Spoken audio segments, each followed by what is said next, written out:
E vamos de notícia. Eu terminei o primeiro bloco falando acerca da situação registrada lá em Aracati, onde os moradores ficaram bastante assustados e preocupados com a intensa nuvem de fumaça que cobriu o céu do município e cobriu algumas vias, prejudicando inclusive a visibilidade de motoristas.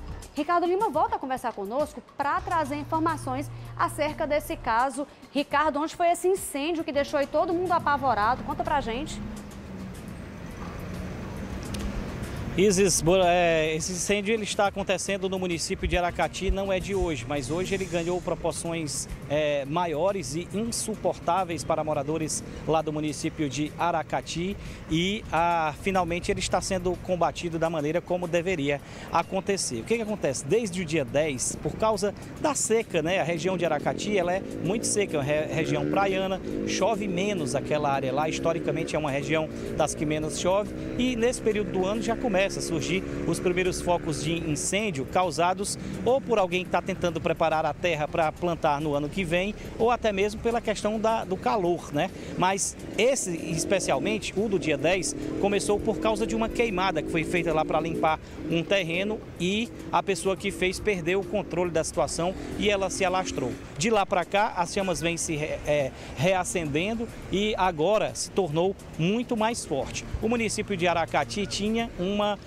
viatura de combate a incêndios, que ficava inclusive na base lá próximo ao aeroporto. Só que essa viatura, ela saiu de lá e isso está dificultando o trabalho. Hoje, de maneira muito diligente, os bombeiros encaminharam muitas viaturas para fazer o combate das chamas lá no local e o fogo está sendo contido pelos agentes, os militares do Corpo de Bombeiros, mas as proporções são grandes desse incêndio. A fuligem, a fumaça estão invadindo as casas dos moradores lá na região, uma situação realmente que preocupa muita gente, sobretudo pelo fato de o fogo já estar se aproximando de algumas residências. O Corpo de Bombeiros enviou nota para a nossa produção informando que está combatendo as chamas, né, desse incêndio registrado lá no município de Aracati. Ele fala do combate a incêndio na vegetação de grandes proporções. Esse caso acontece lá na Tábua Lascada, no município de Aracati, próximo inclusive a uma fábrica de ração. Mas também tem muitas residências. A fumaça, como a gente vê aí nas imagens, se espalha por um longo percurso e atinge áreas residenciais, o que está deixando os moradores bastante preocupados com tudo isso. Vale lembrar, eu gostaria de reafirmar que existe sim uma base do Corpo de Bombeiros lá no município de Aracati, fica inclusive vizinha à da Polícia Rodoviária Estadual, mas segundo as informações que eu recebi dos moradores, eles estão reclamando porque a unidade de combate a incêndio não fica mais lá em Aracati e a distância faz com que o fogo se alastre muito mais rápido, causando proporções muito maiores. Os bombeiros estão lá para combater, como sempre fazem, em todo e qualquer incêndio, seja na capital, região metropolitana, litoral sul ou norte, interior, está sempre lá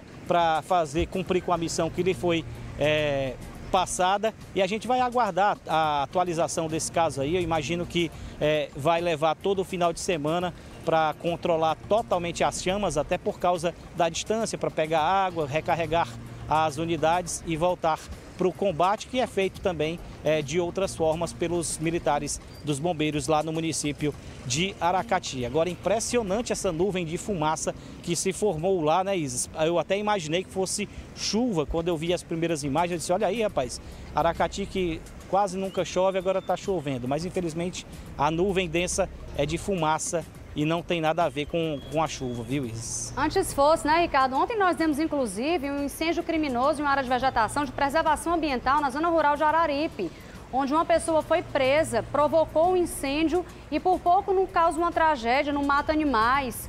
E a gente fica preocupado e ressalta aqui, né, a importância da responsabilidade ambiental que todos nós temos que ter.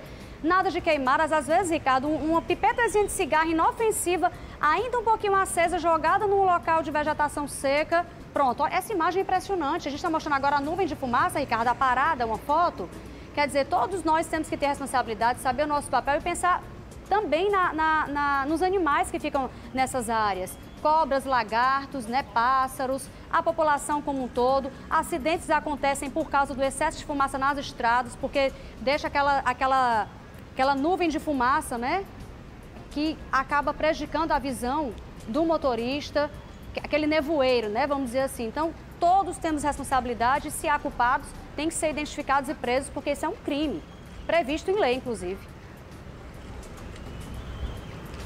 É isso, Isis. Você falou do incêndio lá na Chapada do Araripe. Eu me lembrei do que aconteceu também esses dias em Sobral, no norte do estado. Lá tem uma estrutura muito maior, tem uma companhia dos bombeiros com várias viaturas de combate a incêndio. E lá foi às margens do rio Acaraú, que é uma área que também precisa ser preservada, porque a mata ciliar tem que ser preservada até para manter o rio perene, né? E lá um incêndio também de grandes proporções assustou os moradores da zona rural de Sobral. Esse é um período crítico, né, para o Corpo de Bombeiros. O pessoal dorme com o olho aberto e o outro fechado para poder conseguir atender todas as demandas que são repassadas, porque nesse período até dezembro o BR-Obró é de muito trabalho para os bombeiros militares aqui no semiárido nordestino, até mesmo em regiões serranas, onde também tem áreas de caatinga e acaba acontecendo esses incêndios com muita facilidade. Muita seca, nada de chuva, vento forte e o destroço é grande. Se a população não fizer a sua parte também é complicado. Obrigada, Ricardo. Daqui a pouquinho você volta.